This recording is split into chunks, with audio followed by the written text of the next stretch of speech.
முதல்வர் தாய்மாமன் சீரு, அண்ணன் சீரு.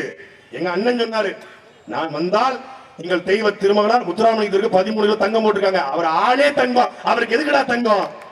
அந்த தங்கத்தை எடுத்து அவர் பெயர்ல தெய்வ திருமகனார் முத்துராமலிங்க தேவர் சீர் என்று ஒடுக்கப்பட்ட பிற்படுத்தப்பட்ட மக்கள் ஏழை பிள்ளைகளுக்கு நான் சீர் கொடுப்பேன்னு சொல்லி எங்க அண்ணன் சொன்னார். உடனே ஒரு அண்ணன் சீர் என்னது, 1 பவுன் நகை. பெத்த பிள்ளை வெளியே பிஜில உட்கார்ந்துருக்கு. பெத்த பிள்ளை அங்க அபார்ட்மெண்ட்ல தங்கி இருக்கு. இவரு ஊராம் பிள்ளைக்கு சீர் தர போறாராம். முதல்ல ஓவட்டு பிள்ளைக்கு சீர் கொடு, அப்புறம் ஊராவட்டு பிள்ளைக்கு சீர் கொடுக்கலாம்.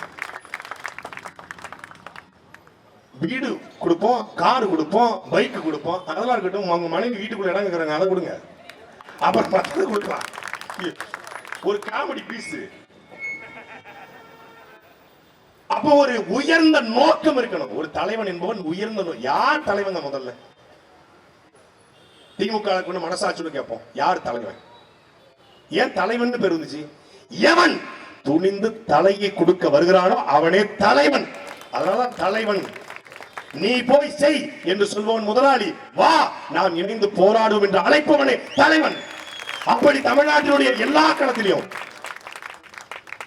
எங்க அண்ணன் ஒன்னும் சினிமால இருந்து நேரடி அரசியலுக்கு வரல. சினிமாக்காரன் எதுக்குறீங்க, சினிமாக்காரன் எதுக்குறீங்க? சினிமானு வந்தாரு.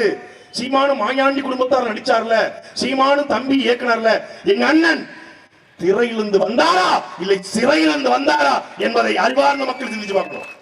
என் மீனவனை அடித்தால் சிங்கள மாணவனை அடிப்பேன் என்று சொன்னதற்காக 6 மாதம் தேசிய பாதுகாப்பு சட்டம். திருச்சியில் 2009ஆம் ஆண்டு தலைவர் படத்தை போடுறதுக்காக 15 பேர் ரிமாண்டு. ஒரு சின்ன சோரட்டி, ஒரு சிங்கிள் பிட்டு சோரட்டில கருப்பு வெள்ளையில 900 ரூபாய்க்கு அடிச்சதுதான் மொத்தமே. அதுக்கு 15 நாள் ரிமாண்டு. தலைவர் பேரை பயன்படுத்த முடியாது, தலைவர் பேரை அலைபேசியில் வைக்க முடியாது, தலைவர் புகைப்படத்தை வீட்டில் மாட்ட முடியாது.